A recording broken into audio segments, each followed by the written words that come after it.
আসসালামু আলাইকুম প্রিয় ভিউয়ার্স। আজকে আপনাদের দেখাবো লাল শাক রান্না করে।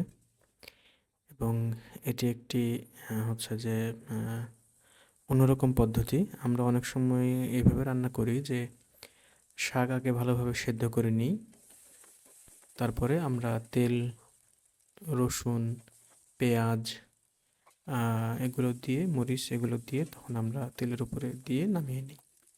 কিন্তু আমরা আজকে যেটা করব সেটা হচ্ছে যে এই রসুন বা আমাদের তেল এগুলো আমরা মরিচ-টরিচ দিয়ে আমরা আগে হচ্ছে যে এটা ভেজে নেব। এরপরে আমরা এর উপরে শাকটা চড়িয়ে দেব। দেখুন প্রিয় ভিউয়ার্স, এই যে আমি তৈরি করে নিলাম হালকা। যখন আমাদের এটা বাদামি হয়ে আসছে তখন আমি শাকটা এখন দিয়ে দিচ্ছি।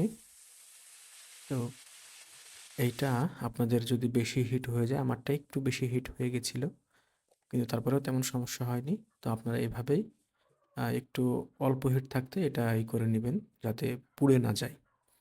এরপরে আমি লবণ দিয়ে শাকটাকে উঠিয়ে দিলাম। তো উঠিয়ে দেওয়ার কিছুক্ষণ পরে এখন আমি হচ্ছে যে শাকটা যখন পানি বের হয়ে আসবে তখন আমি শাকটাকে খুব ভালোভাবে নেড়ে চেড়ে দেবো। তো প্রিয় ভিউয়ার্স, দেখতে পাচ্ছেন আপনারা কত পানি বের হয়েছে শাক থেকে।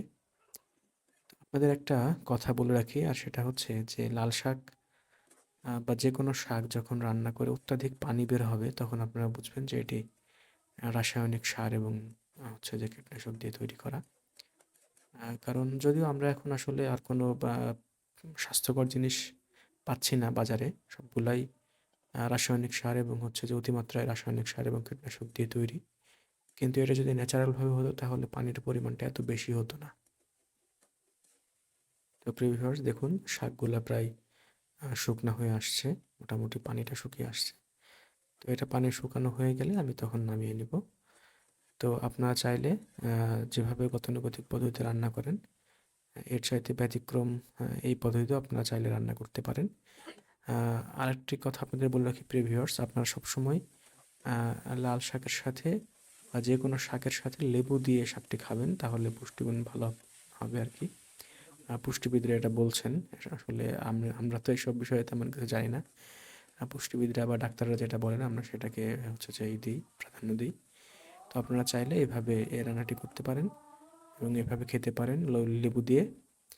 আর আরও একটি বিষয় সেটি হচ্ছে যে আমরা যখন এই শাকটি খাবো তখন চেষ্টা করব যে এইভাবে রান্না করতে। কারণ যদি আমরা এইভাবে রান্না না করে মানে তেলটা পরে দিই তাহলে অনেক সময় সেই তেল থেকে আপনার গ্যাস করতে পারে, গ্যাস্ট্রিকের সমস্যা হতে পারে শাক খেলে।